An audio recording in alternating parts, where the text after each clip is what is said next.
Amoroso Padre Celestial, nuevamente esta tarde nos has llamado e invitado aquí a venir a estudiar tu palabra juntos y a escuchar al Espíritu Santo también, que nos habla personalmente e individualmente. Gracias, Señor. Te damos también gracias que nos has dado la buena voluntad de recibir tu invitación y responder a ella. Te pedimos tu bendición, Señor, que seas tú el que nos enseñes. Usa nuestros labios, pero que sean tus palabras. También, Señor, te pedimos que seas con las personas que van a escuchar y a ver la grabación más tarde. Ayúdales también para que por medio de tu Espíritu Santo puedan ver y oír tu palabra solamente. Te lo agradecemos en el nombre de Cristo Jesús. Amén. Los versículos de memoria comienzan con Mateo 1:21. Y llamará su nombre Jesús. ¿Por qué? Porque Él salvará a su pueblo de sus pecados, no en sus pecados, seguramente que no, sino de sus pecados. Luego viene 2 de Pedro 3:13.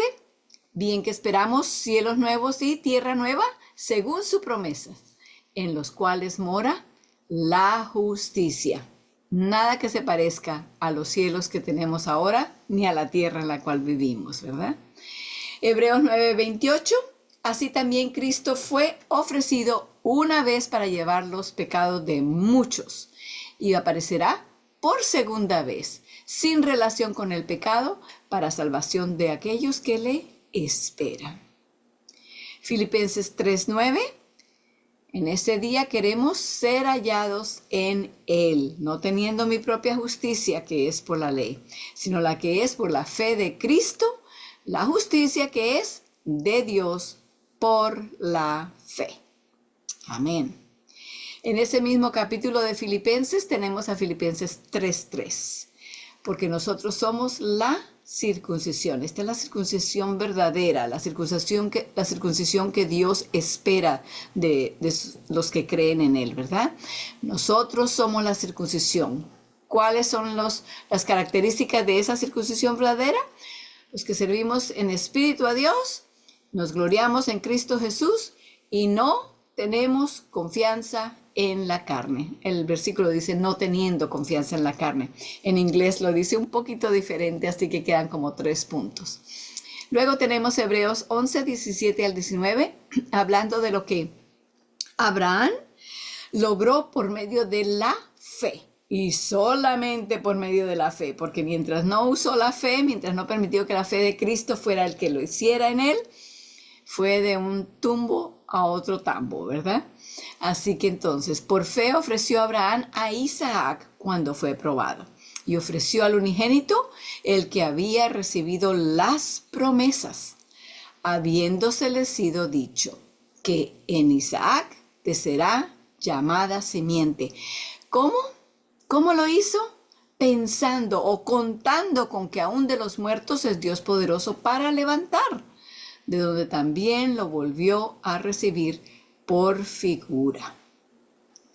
Estaba prácticamente muerto, ¿verdad? Para todas las intenciones, así estaba ya, pero Dios lo llamó para que no terminara de hacer lo que Dios le había mandado que hiciera, ¿verdad? No llevara a cabo la muerte de su hijo, así que lo recibió casi de la sepultura. Gloria a Dios por su fuerza, por su poder para salvar y por su poder para hacer en nosotros lo que nosotros por nosotros mismos no podemos ni siquiera intentar hacerlo. Porque si Abraham hubiera intentado hacer lo que él quería cuando recibió la orden de Dios, hubiera enseguida dicho que no. Hubiera ido a despertar a Sara a preguntarle, ¿qué crees tú de esto? No. Esta vez no le preguntó a nadie, no se valió de nadie, no confió en la carne, ¿verdad? Y entonces así llevó a cabo a demostrar su fe delante del universo entero. Luego tenemos a 1 de Timoteo 2:5 y este es el último que hemos agregado. Porque ¿hay cuántos dioses? Hay un Dios. Asimismo, un mediador, no 2, no 3, no 5, no 144,000, ¿verdad? Asimismo, un mediador entre Dios y los hombres. ¿Quién es? Jesucristo, hombre. porque hay un Dios, asimismo un mediador entre Dios y los hombres. En inglés dice, los hombres. God and man. Entre Dios y los hombres. Jesucristo, hombre. Él es el mediador. Bueno, pasamos ahora sí a nuestro estudio. Estamos ahora corrientemente en el capítulo 13 del libro. El libro es El Pacto Eterno por Elliot Wagner. Capítulo 13 lleva como título Israel, príncipe de Dios. Y hayamos llegado hasta la página 92.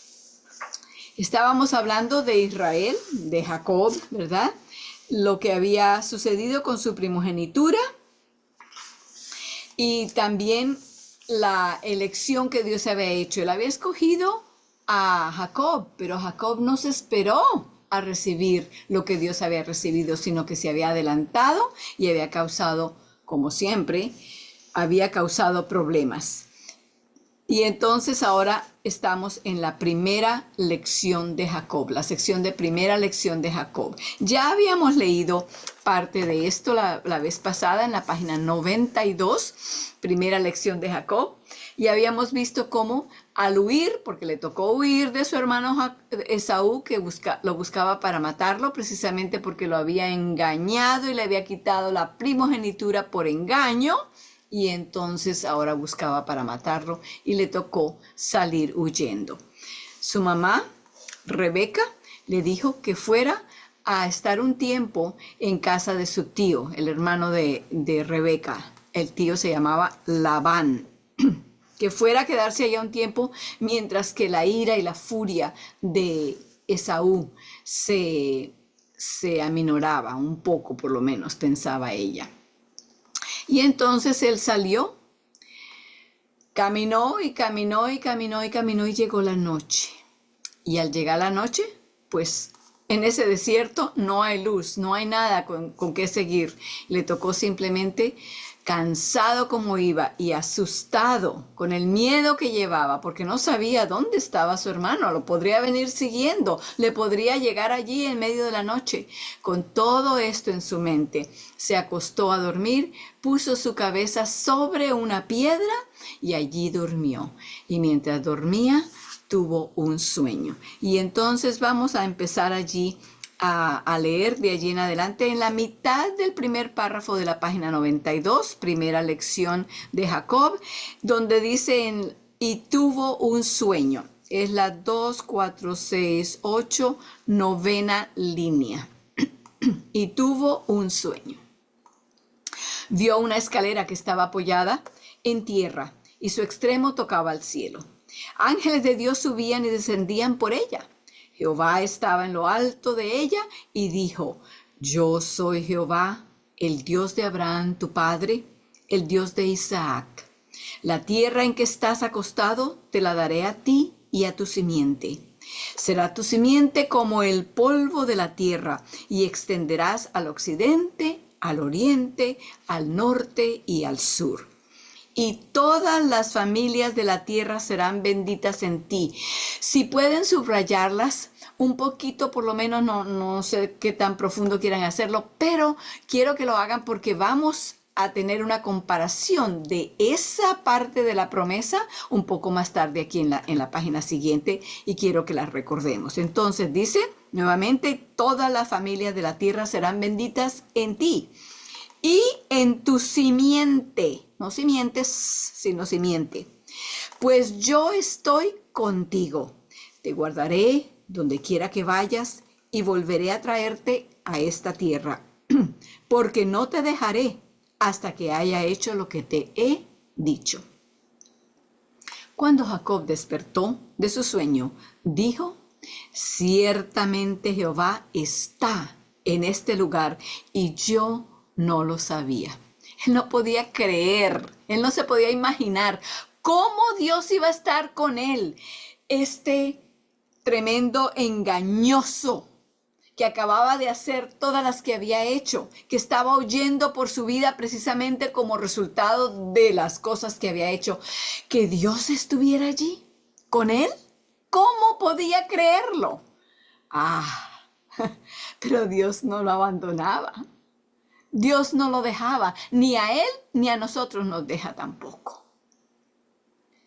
El enemigo le gusta poner en nuestras mentes esa clase de pensamientos, especialmente cuando estamos llevando algo de culpabilidad, que ya el Espíritu Santo tal vez nos ha mostrado y nos ha dicho, sabes, eso no estaba bien. Allí viene el enemigo a decir, oye, ve, pero ahora no tendrás la cara de presentarte ante Dios y decirle que lo amas y que quieres que te bendiga. No, no irás a hacer eso, ¿verdad? No, ni te aparezcas, ni pienses en eso. Así se sentía Jacob esa noche y descubrió que Jehová estaba en ese lugar, aunque él no lo sabía. Entonces tuvo miedo y exclamó, y este es un miedo de reverencia más bien, cuán terrible es este lugar, qué santo, qué sacrosanto es este lugar. No es otra cosa que casa de Dios y puerta del cielo. Esto viene de Génesis 28, 11 al 17.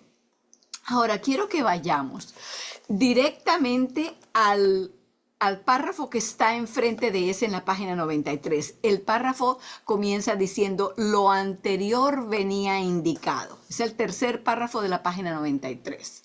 Lo hago así porque sirve como explicación de lo que acabamos de leer. Nos lleva de una vez a la práctica.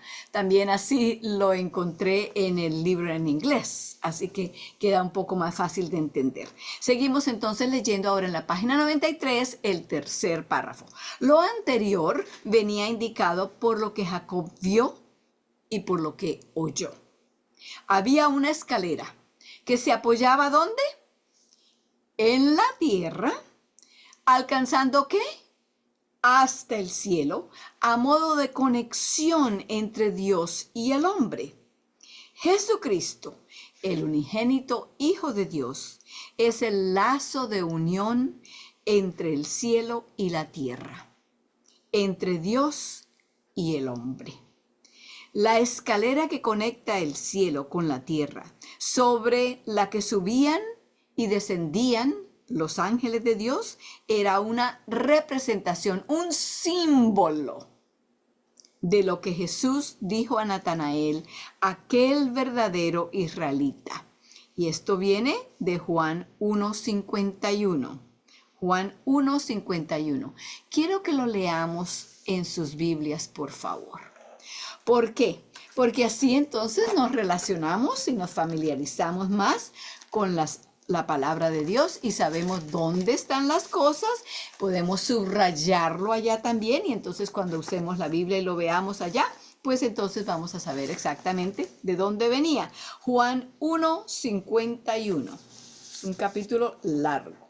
Juan 1, versículo 51. ¿Qué fue lo que le dijo Jesús a Natanael? Versículo 51, y dícele, de cierto os digo, de aquí en adelante veréis el cielo abierto y a los ángeles de Dios que suben y descienden ¿sobre qué? No sobre la escalera, sino sobre el Hijo del Hombre. Revelándole a Natanael y a los que estaban allí que él era el Hijo de Dios, era la conexión entre Dios y el hombre. Por eso dice allí el Hijo del Hombre. El Hijo del Hombre que conecta al cielo con la tierra. Tiene que ser entonces también el Hijo de Dios, así como es el Hijo del Hombre. Él es el que nos une. Antes de seguir leyendo donde estamos allí, o leamos una oración más. Dice, el camino al cielo es el camino de la cruz. Y así fue indicado a Jacob aquella noche. Lo que Cristo le explicó a Natanael, usando el símbolo que Natanael y todos los demás judíos conocían porque sabían la historia muy bien de Abraham y de Isaac y de los hijos de Isaac, Esaú y Jacob y de la escalera que vio en el sueño. Todo eso lo sabía. Jesús tomó ese símbolo y de una vez lo trajo y lo aplicó para que ellos entendieran que Él era no solamente un vecino allí de la comunidad, alguien que había salido como muchos de los otros maestros y profetas que venían diciendo que ellos eran el Mesías. No, Él quería que ellos entendieran exactamente quién era. Y usando ese símbolo, les reveló entonces quién era Él. Al buen entendedor con pocas palabras basta, dice el dicho. Al buen entendedor con la ayuda del Espíritu Santo, que rápido el Señor nos hace entender las lecciones. Quiero que vayamos a otro versículo. Es el de Primera de Timoteo 2:5. ¿Por qué quiero que vayamos allá? Bueno, ya no lo sabemos también de memoria, ¿no es cierto? Primera de Timoteo 2:5, ¿cómo dice? Porque hay un Dios. Y ¿un qué? Uno que conecta, ¿verdad? Uno que conecta al cielo con la tierra. Un mediador. Uno que conecta a la humanidad con la divinidad. Hay un mediador. ¿Y quién es él? Es Cristo Jesús, Jesucristo hombre, dice en Primera de Timoteo 2:5. ¿Cómo es él entonces el mediador? Por el hecho de cómo vino, cómo lo envió Dios, por el hecho de la cruz. Acabamos de leer allí también, ¿verdad? El camino el camino al cielo es el camino de la cruz. Y así le fue indicado a Jacob aquella noche. Solamente por medio de la cruz, entonces esa escalera representaba precisamente la cruz que Cristo iba a llevar, en la cruz en que Él iba a morir. ¿Por qué? Por medio de esa cruz, por medio de lo que sucedió en esa cruz, es que entonces somos unidos con Dios. Se ha hecho otra vez las paces, como se dice, ¿verdad? El hombre había pecado y creía que Dios estaba en contra de él, que lo estaba buscando para matarlo, para deshacerse de él. No, Cristo vino para demostrar que Dios, por su amor tan grande, venía a rescatarnos. Trajo la solidaridad entre el cielo y la tierra para hacernos entender que Dios no es un ser que está buscando destruirnos, sino alguien que está buscando y que mandó a su Hijo, entregó el cielo entero para salvarnos a nosotros. Otra cosa más que quiero que entendamos por medio de este símbolo de la escalera que Jacob vio en ese sueño es la oración, el privilegio de la oración. Es precisamente como resultado de la cruz de Cristo que nosotros tenemos el privilegio de la oración. Cristo pagó por ese privilegio, para que nosotros lo tengamos. ¿Cómo pagó? Por medio de su vida. Así que esa escalera que vio Jacob representa también, es un símbolo del privilegio de la oración. Y uno más. Vayamos a Mateo 1:23. Ya sabemos Mateo 1:21 de memoria, ¿cierto? Allí cerca de donde está 1:21 vamos a ir a 1:23. Mateo 1:23. Allí se encuentra otro nombre de Cristo. Ya sabemos que en el 21 dice, y llamará su nombre Jesús, porque Él salvará a su pueblo de sus pecados. Esa es una de las lecciones, una de los significados de Cristo y su venida aquí como Redentor. En el 23 entonces dice, he aquí, la Virgen concebirá y parirá un hijo. Esto viene de palabras que se dieron por medio del profeta Isaías. Seguimos leyendo. La Virgen concebirá y parirá un hijo, y llamará su nombre, no aquí Jesús, ¿verdad?, sino Emmanuel. Oh, esta es otra de las funciones de Cristo, para que lo entendamos mejor, ¿verdad? Y dice que declarado o traducido es, ¿qué cosa? Dios con nosotros. Así que esa escalera le estaba mostrando y él lo entendió muy bien. Dijo, Dios está aquí, yo no lo sabía.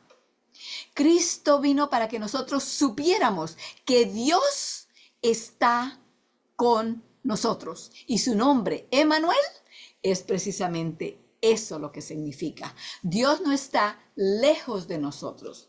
Dios no está en algún lado cercano de nosotros. No, Dios está con nosotros. Tantas lecciones que aprender de allí, de ese sueño.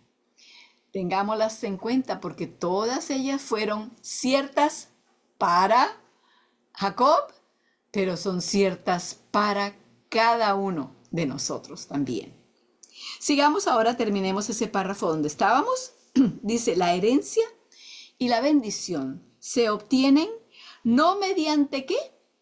No mediante la afirmación. Y tal vez pueden ponerle un círculo a esa palabra, porque aquí viene la otra, la que es lo opuesto, para que entendamos bien lo que están diciendo allí. La herencia y la bendición se obtienen no mediante la afirmación de uno mismo, sino mediante ¿qué cosa? La negación del yo. Naturalmente, como humanos, buscamos la afirmación por medio de mí, que todo el mundo sepa lo que estoy haciendo, aprecie lo que he dicho, lo que he hecho, lo que me propongo hacer, las cosas que he hecho por muchos años, ay, que todos las conozcan. Sí, esa afirmación de nosotros es que buscamos y anhelamos. Y nos gusta tanto que cuando no la sentimos, no nos la dan, nadie se da cuenta de lo que estamos haciendo, nos empezamos a sentir mal dentro. ¿Por qué? Porque esas cosas son lo que humanamente, naturalmente busca nuestro yo. Pero eso no es lo que busca el cristiano. Lo que busca el cristiano es la negación nuestra. ¿Para qué? Para que así Cristo pueda vivir. En el mismo, no, en ese no es, perdón, es en Juan, quiero que vayamos allá. No pensé en esto cuando estaba preparando aquí, pero en Juan 3:30. Entonces, este es Juan el Bautista, ¿no? El que habla y dice, a él conviene crecer, mas a mí menguar. Y sí, estaba donde lo buscaba, pero en otra página. Muy bien, gracias. Sí, a él conviene crecer, mas a mí menguar. Y eso es exactamente lo que estamos leyendo aquí. No es que a mí me reconozcan, no es que a mí me aprecien, no es que me den el premio, no es que me gane el mejor, la mejor comendación de los hombres, la gloria, la alabanza, porque ella sí hizo, ella sí pudo, ella sí completó esto y lo otro, o trajo la mayor parte del dinero de la recolección, puso la mayor donación. No, eso no es el carácter de Cristo, eso no va con la persona que Cristo es. El cristiano entonces, igual que Juan el Bautista, cree y vive de esa manera. A él conviene crecer. A Cristo es el que debe crecer en mí, llenar todas las esquinas de cada parte de cada pensamiento mío. Y a mí, mi yo, menguar, desaparecer, morir. Eso era lo que quería decir allí en la página 93, el tercer párrafo al final, donde decía otra vez, la herencia se obtiene, la herencia y la bendición se obtienen no mediante la afirmación de uno mismo, sino mediante la negación del yo. Entonces luego cita Mateo 16:25 y dice, todo el que pierda su vida por causa de mí, ¿qué va a hacer? La va a hallar. La pierdo, pero la encuentro, la hallo, ¿verdad? Ese mismo sentimiento se encuentra otras 5 veces en los evangelios. Vayamos allá, por favor, abran sus Biblias para que los encontremos y, si es posible, los subrayemos también. Comenzamos entonces con Juan 12:25. Juan 12:25. Tan importante será que en los discursos y en todo lo que Cristo enseñaba, lo incluía. Juan 12:25 dice, El que ama su vida, la perderá. Y el que aborrece su vida en este mundo, para vida eterna la guardará. No quiere decir que nos vamos a odiar a nosotros mismos. No, eso no es lo que está diciendo. Pero si estamos buscando salvar nuestra propia vida, usar aún el Evangelio para alzar y aumentar el yo, entonces, ¿qué estamos haciendo? Estamos quitando el don de la vida eterna que Cristo nos ha dado. El siguiente donde vayamos ahora, quiero que vayamos a Lucas 17:33. Lucas, antes de Juan, Lucas 17:33. ¿Cómo lo dijo Cristo aquí? Lo dijo de varias maneras, ¿no? Cualquiera que procurare salvar su vida, la perderá. Y cualquiera que la perdiere, la salvará. O sea que no estamos dispuestos a cuidar de nuestra vida. Si es necesaria darla, entregar nuestra vida por la verdad de Cristo, entonces sabemos que ya estamos en las manos de Dios, pues. No estamos buscando salvar nuestra piel. Lucas 9:24. También lo dijo Jesús allí otra vez, 9:24. Dice, porque cualquiera que quisiere salvar su vida, la perderá. Y cualquiera que perdiere su vida por causa de mí, éste la salvará. Entonces suenan muy iguales, pero hay unas diferencias en algunos. Luego vamos a Marcos 8:35. Marcos 8:35. Y dice, porque el que quisiere salvar su vida la perderá. Y el que perdiere su vida por causa de mí y del Evangelio, la salvará. Nomás tomando esos versículos y poniéndolos juntos, cuánta más información encontramos, ¿verdad? Y hay uno más. Ya hicimos el de 8:35, ahora Mateo 10:39. Mateo 10:39. El que hallare su vida, la perderá. Y el que perdiere su vida por causa de mí, la hallará.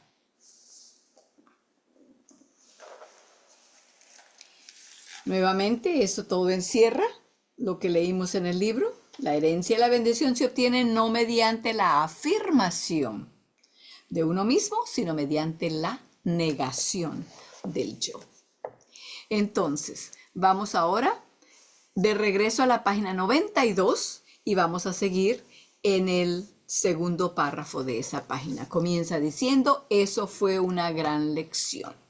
Regresamos a la historia que íbamos leyendo en cuanto a Jacob y su primera lección, que fue el sueño allí, ¿verdad?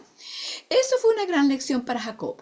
Anteriormente, su noción acerca de Dios había sido muy burda o muy cruda. No la entendía. Él sabía que un Dios, sí, un Dios, muy bien. Había supuesto que Dios estaba confinado a un lugar. Pero ahora que se le había aparecido, comenzó a comprender que Dios es espíritu y los que lo adoran en espíritu y en verdad es necesario que lo adoren. De otra manera, no lo están adorando a otra cosa o a otra persona o a otro ser, pero no a Dios. Si no es en verdad y en espíritu, no es adoración a Dios lo que estamos haciendo. Eso viene de Juan 4:24. Comenzó a comprender lo que le dijo Jesús a la mujer samaritana mucho tiempo después, a propósito de que Dios no depende de un determinado lugar, sino del que ama, sino de que el alma del creyente esté donde esté, se aferre a él. Así que no es necesario de que si no hacemos un peregrinaje hasta Jerusalén, entonces Dios no va a estar contento con nosotros, no lo vamos a poder adorar bien. Pero si vamos a Jerusalén y vamos al lugar donde Él nació, o al lugar donde la muerte de Él y a la tumba, no es necesario eso. Hay que adorarlo como en espíritu y en verdad, donde quiera que estemos, donde quiera que vayamos. Seguimos ahora al final de la página 92. Además, Jacob comenzó a comprender que la herencia que Dios había prometido a sus padres, o sea, a su papá, que era Isaac, y a su abuelo, que era Abraham, y que él había pensado obtener mediante una astuta maniobra, era algo a obtener de una forma totalmente distinta. Página 93. No podemos saber cuánto de la lección aprendió en aquel momento, pero sabemos que en esa revelación Dios le proclamó el Evangelio. ¿Cómo sabemos eso? Bueno, vayamos a Génesis 12, 1 a 3. Génesis capítulo 12, búsquenlo en sus Biblias. Génesis capítulo 12, versículos 1 al 3. ¿Sí sabemos dónde vamos ya? Espero que sí, porque ya estudiamos la vida de Abraham, ¿verdad? Y sabemos que en el capítulo 12 encontramos el llamado de Dios a Abraham para que saliera de su tierra y de su parentela. Vamos a ver qué fue lo que le dijo allá en Génesis 12, 1 al 3. Empero Jehová había dicho a Abraham: vete de tu tierra y de tu parentela y de la casa de tu padre, la tierra que te mostraré. Y haré de ti una nación grande, y bendecirte he. Y engrandeceré tu nombre y serás bendición. Y bendeciré a los que te bendijeren, y a los que te maldijeren maldeciré.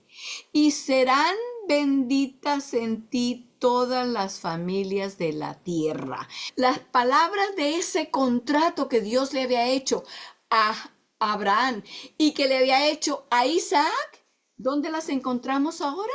Por eso quería que subrayaran en la página 92, porque allí, y seguimos leyendo ahora en la 93 y hacemos la conexión allí, ya hemos visto que Dios proclamó el Evangelio a Abraham.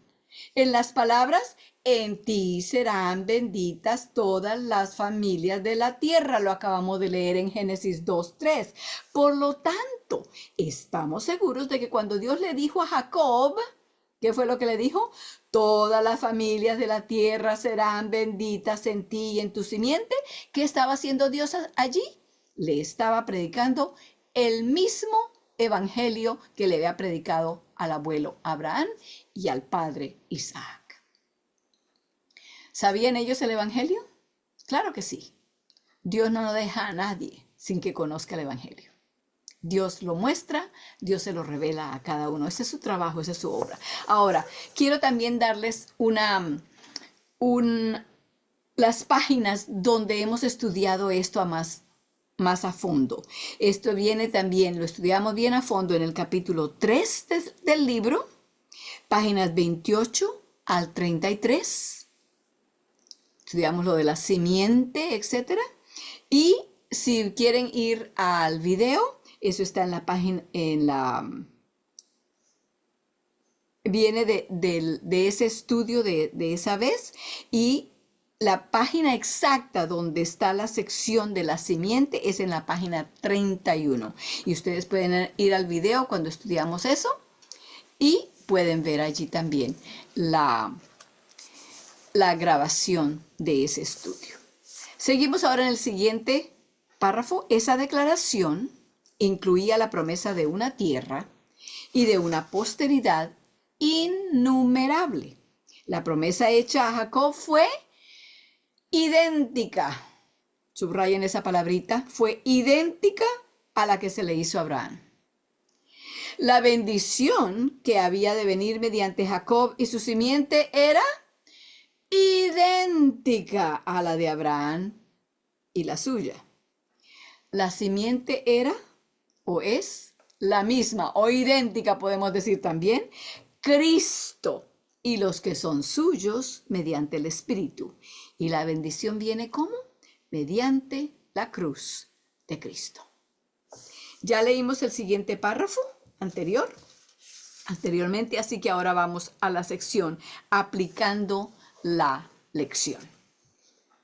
No necesitamos referirnos en detalle a la estancia de Jacob en Siria, en los 20 años que sirvió a su suegro, Labán. Jacob tuvo amplia oportunidad de aprender que el engaño y la astucia para nada aprovechan. Fue pagado en la misma moneda que él empleara, pero Dios estuvo con él y lo prosperó. Allí mismo tenemos una lección muy grande, porque sea hoy, sea mañana, hayan sido muchos años atrás, siempre tenemos el recuerdo de lo que hicimos mal, de dónde caímos, de dónde no hicimos lo que ya conocíamos que se debía hacer, de qué manera chasqueamos a Dios. ¿Qué debemos recordar de esas cosas? No los chascos, no la culpabilidad. ¿Eso no es lo que Dios quiere que hagamos? Lo que Él quiere que recordemos es que Dios nos saca de eso y a pesar de eso nos da la victoria. Eso es lo que Él quiere que veamos. Y aquí de la historia que acabamos de estudiar de nuestro amigo Jacob, lo vemos muy claramente.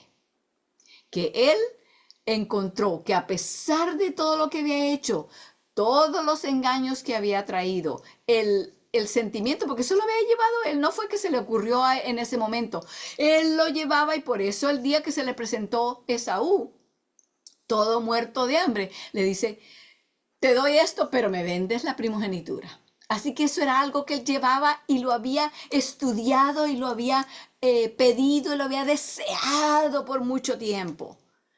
Pero aún así, aunque había sido un pecado que él había llevado allí, porque no debería de haberlo deseado de esa manera, aunque había sido falta de fe, incredulidad llevada por mucho tiempo, Dios le dio la oportunidad, gloria a Dios por eso, de que él se diera cuenta de que cuando Dios perdona, Dios perdona.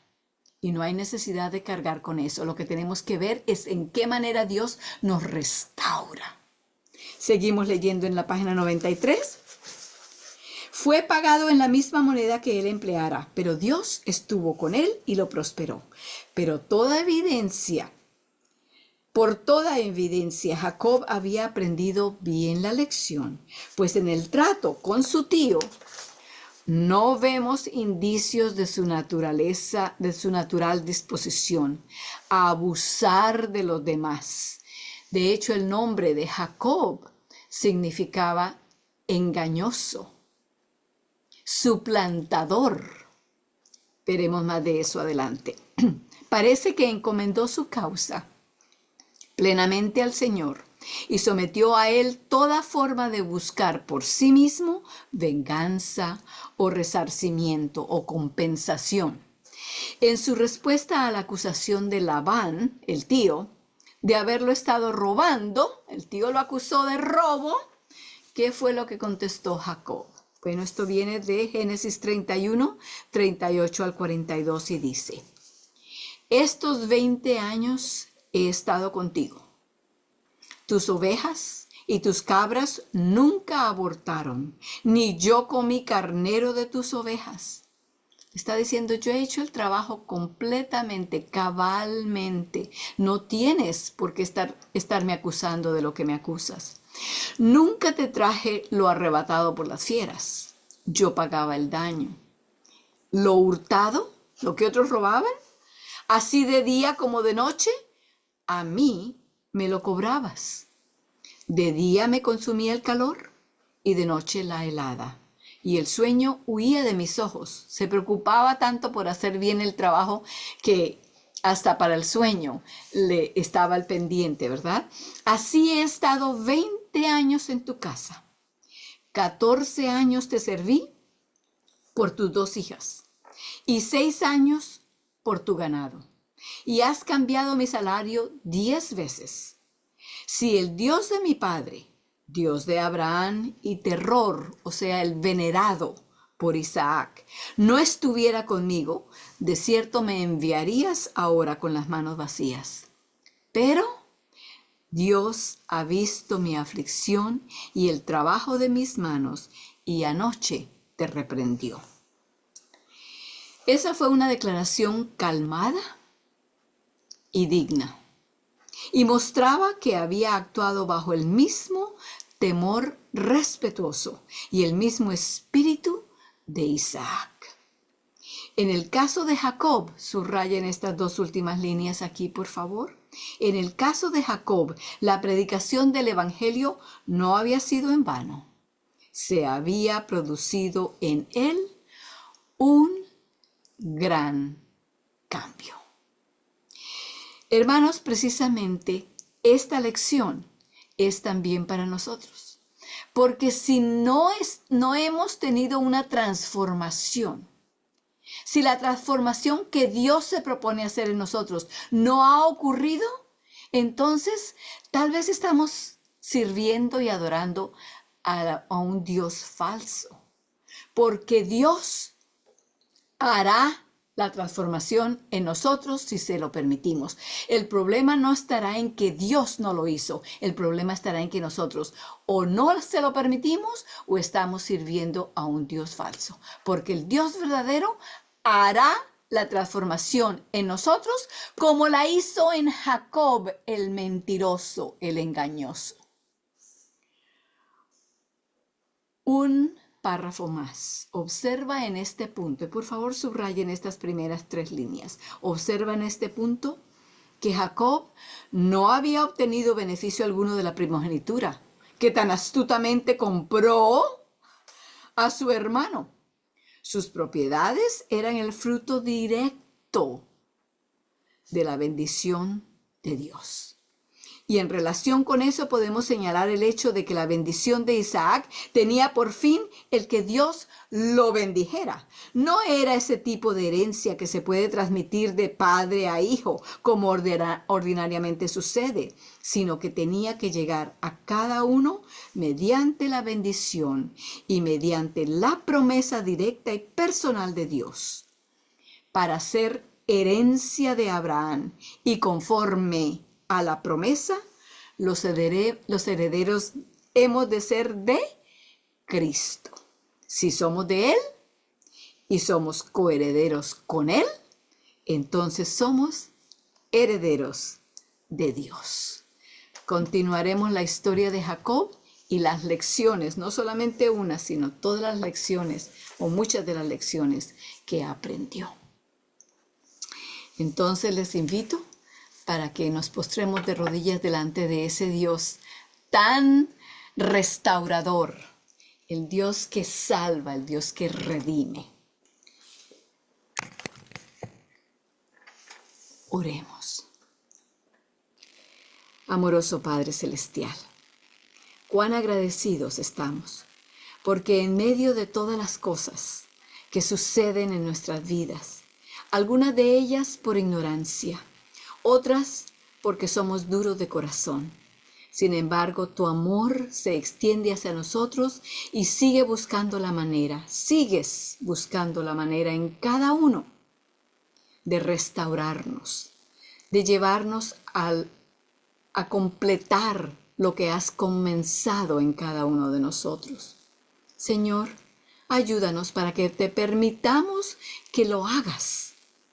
Y Señor, si en alguna manera hemos rechazado la luz que tienes para nosotros, si le hemos dado la espalda a la verdad que quieres que sepamos, Señor, con tu Espíritu Santo, invítanos, llámanos, muéstranos dónde y danos, Señor, la fuerza para que tomemos una vuelta de U y regresemos por el camino donde tú quieres que vayamos, no por el que nosotros hayamos tomado.